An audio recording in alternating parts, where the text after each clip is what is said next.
Choose your gender. Male versus female. This is the cover of every single one of those terrible isekais that your friend who, for some reason, is obsessed with specifically isekais won't stop sending you. This is every single one. Every single isekai. This video brought to you by my YouTube members and patrons. Thank you guys. How's it going, everybody, and welcome back to another subreddit video. Today we are going to be returning to r/pointlesslygendered, the land of things that have been gendered and we don't really know why. Why do they need to be gendered? Why do things differ between genders? Do these things even actually differ between genders? A lot of it is questionable. Very quickly before we begin, I just wanted to mention that YouTube members and patrons, you guys get an extra video every single week for as low as £1 a month. That equates to about 25p per video. So if that is something that interests you, please do consider joining, as it really helps support the channel. Other than that, let's get straight into the subreddit, shall we? Just discovered tactical baby gear, which is exactly like a regular diaper bag, except 8 times the price and marketed to men who think that having children with your wife makes you gay. Ditch the girly diaper bag. Your diaper bag isn't your child's accessory, it's yours. It will never cease to amaze me when the concept of like what a manly diaper bag or a manly like makeup or whatever these things are, it's always invoked memorabilia of the atrocities that humans commit, right? The greatest atrocities humans commit is war. Some of the greatest atrocities of all times have happened during or because of war. And yet, when you see things like this, it's always emulating like soldier garb, right? Why do you want your baby's diaper bag to emulate soldier garb? I don't understand it. And on a similar subject, feminists, women in the early 20th century had it so hard, we couldn't even vote. Men in the early 20th century. And before some slur comes in saying men died in wars they started, wars are started by a tiny subset of men. The average man had no say and just suffered the consequences. Well, so first of all, the average man could vote, so there's a difference there. But here's the thing, right? First of all, if war was such a horrible atrocity for men and for men that are part of it, why are they always making like things that look like war outfits? You know, like baby diaper bags. But also, two things can be bad at the same time, right? War is horrific. War has always been horrific, and war will always be horrific. No matter who starts the war, war is horrific, right? But, however, treating women like they are lesser beings and less than human and not the equal human beings as men is also horrific. Women were constantly mistreated. Society was toxic on a societal level to all women, right? That's a bad thing. The women are allowed to be like, yeah, that was a bad thing for women, right? But also, are we gonna pretend like war didn't affect women? Men might have been fighting in wars, but you know who the victims were anytime a village, town, or city was invaded? You know what happened to the women every single time a village, town, or city was invaded in any war in the entirety of human history? Yeah, it was pretty fucked up. War isn't something that just uniquely affects men. War is something that has always affected everybody for all of time. Seriously, when is TBL going to stop forcing the masculine style on Suin? Like, not all girl groups must have that one mask member, and I feel like she's actually quite feminine.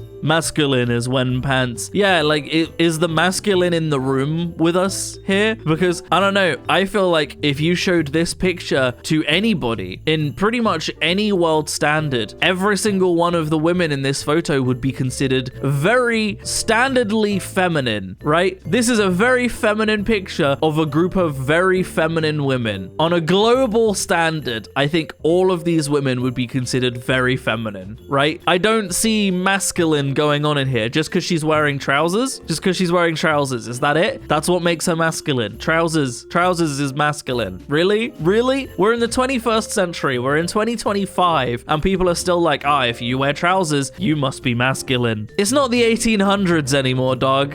My superhero loving 7-year-old daughter not impressed when she spotted this sign in Tesco today. Let toys be toys. Fun gifts for boys, a Marvel alarm clock. Yes, because obviously an alarm clock with some comic book characters on it would only ever appeal to boys. It's not like superhero movies are one of the highest grossing categories of movies of all time and have been for the last decade. No, it's just a boy thing. Women choosing deodorant, men choosing deodorant. I tend to just pick whatever deodorant smells nicest, if I'm honest. I am non-binary, so maybe that's a factor, but I will honestly just grab whatever deodorant smells the nicest. Lynx recently, or Axe if you're in America, has started doing like fruity scents, and they're still targeted at men, but they've got like a melon one or like a mint one and like different scents, and I'm finally like, yes, we're catching up. We're getting nice smelling deodorants now. They don't need to be like concepts like sport for men or cooling mist or like sandalwood and cum, you know? Like, I want good smelling deodorants, and just some men's deodorants or targeted at men's deodorants just aren't. They just aren't. Women just get so much nicer deodorants so much of the time. I was apparently told in a previous video where the subject came up that there is actually a very slight difference between men and women's like targeted deodorants, and it's that deodorants targeted at men are more effective when used on body hair, whereas women's is more effective when used on straight skin. But also there are women with body hair, so that's stupid anyway. Are we not able to make deodorants that work well on both in this day and age? Boys versus girls. Boys when they see small tits. Tits are tits.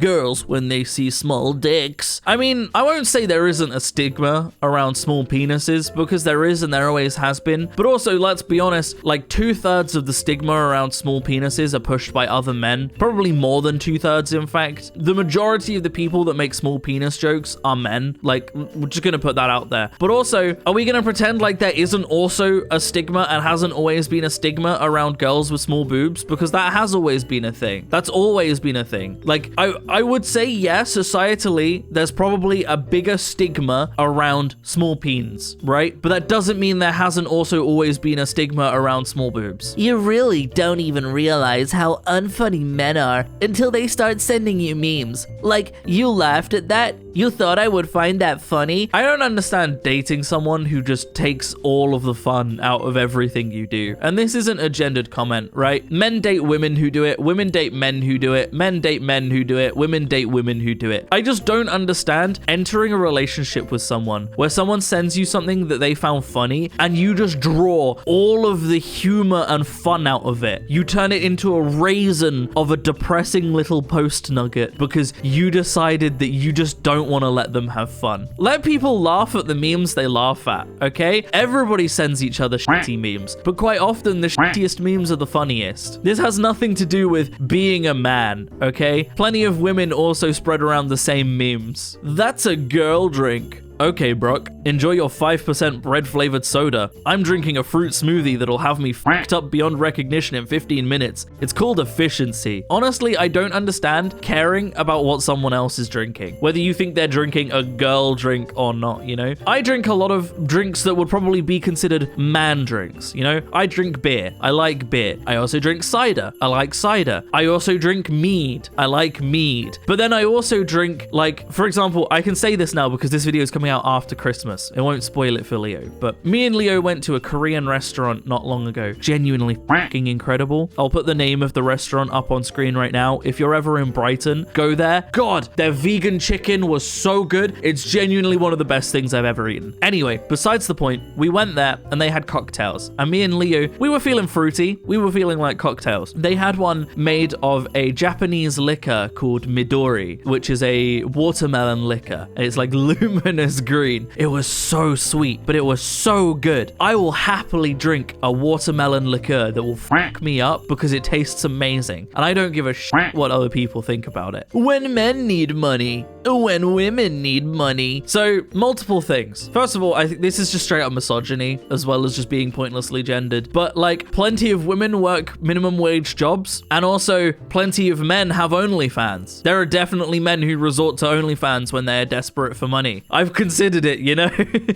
But also, like, not all women are even able to start an OnlyFans, right? Like, it's not one of those things where you just make an OnlyFans as a woman and suddenly you're making loads of money. Like, the vast majority of women are just like the vast majority of YouTubers or Twitch streamers. You never get discovered and no one ever sees it and no one ever pays for it, right? Because the internet is massive and there are billions of people on the planet. So it's not just like, a woman needs money, she makes an OnlyFans and immediately makes money. That's not how it works. The people making money on OnlyFans are doing it as a full-time job. But also women work jobs that aren't sex work. So like the point doesn't make sense. Women also get jobs that aren't sex work when they need money. Just the same as men also get jobs that are sex work. Just the post is stupid is what I'm saying. I sent this to my girlfriend and she said I needed to grow up. I have a feeling the boys will appreciate it. So I'm ashamed to say I had to go to the comments to understand the joke. It's a Perry the Platypus joke. I didn't get it, and I'm ashamed about that fact. However, someone in the comments did in fact point out that the original post, the first time this was ever posted, was by a woman. It was by a woman. They've added a stupid, sexist, pointlessly gendered, the boys will get it, caption to a post that was originally posted by a woman. They've made this into oh, women think this is stupid, but the boys will get it on a post by a woman.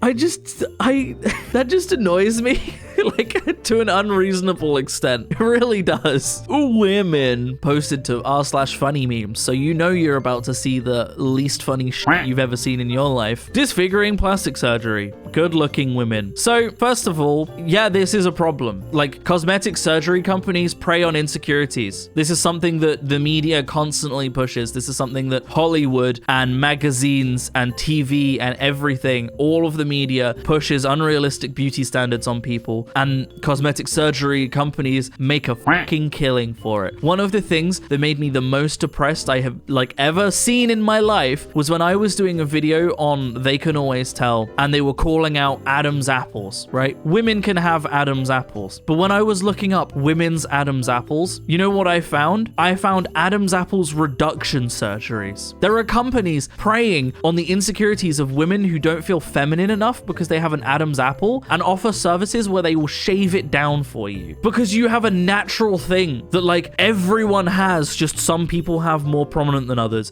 and transvestigators and transphobes have started deciding isn't feminine enough and are preying on that insecurity, and people are getting cosmetic surgery for it. That's fucked up. That's fucked up. But men get cosmetic surgery too. This isn't a uniquely women issue. Men do this all the time as well. I mean, just look at the amount of men that are currently getting hair transplants and things like that, you know? Men get cosmetic surgeries all the time. This isn't a uniquely effeminate thing. I mean, look at Simon Cowell, for example, or look at the vast majority of men in Hollywood, okay? Because people constantly go, how the hell is like X actor over 50 years or over 60 years and still looks like he's 30, whereas this person is like 30 and looks older than him, and stuff like that, you know? The answer is cosmetic surgery. The answer is that they are rich enough to have treatments and things that make them look younger. It's cosmetic surgery, and it's deliberate, and it preys on your insecurities, and it makes a fucking ton of money. It makes so much money. Friendsgiving might be one of the most homosexual things you can do as a man. Fellas, is it gay to have friends and to spend Thanksgiving with your friends? Like, as opposed to, I guess, your family, but you could have a shit family that you don't want to spend time with. So it would be better to spend time with your friends. Also, I don't know, this might be me. I think the most homosexual thing that you can do as a man is sleeping with another man. But like, maybe that's just me. You know, maybe Friendsgiving is more gay than sleeping with a man as a man. I don't know. I'm not on Twitter anymore. Because obviously, X, formerly known as Twitter, is where you go to find out exactly what makes you a man, or makes you gay, or makes you queer, or whatever. Gender standards are the most bizarre thing, especially from the people that are like, no, you can't change your gender, but if you eat soy, you're not a man, you know? It's bizarre. It's a huge doublethink. I don't understand it. I probably never will, and that's where I'm gonna gonna end the video. Perfect place to end it. So thank you very much for watching, everybody. I hope you have enjoyed. If you would like to support me in making more content like this, then I have a Patreon in the description down below, or equally you can click on that join button on the channel to support me. It helps a lot more than you might realize, but by no means should you feel like you have to. I'm going to keep making content regardless. But a huge, massive special thank you to all of the wonderful YouTube members and patrons that do support me. All of your names are up on screen right now. It genuinely helps so much, and it genuinely means so much. So thank you to everybody that does. I am considering doing early videos for members. So I'm considering adding the feature where I can post a video and members get access to it before it goes public to everybody. So you get a bit extra, not just an extra video every week. However, I don't have a way of making that available to patrons as well. So I haven't decided yet, because I don't want to add a feature that only members get that patrons who also give me money get kind of screwed out of. And Patreon does actually ultimately make more money. I get a bigger cut than I do from YouTube, but YouTube benefits me more algorithmically. So I haven't decided what I'm going to do about it yet. But either way, thank you very much for watching, everybody. I hope you have enjoyed. And as always, I will see you in the next video. Peace out.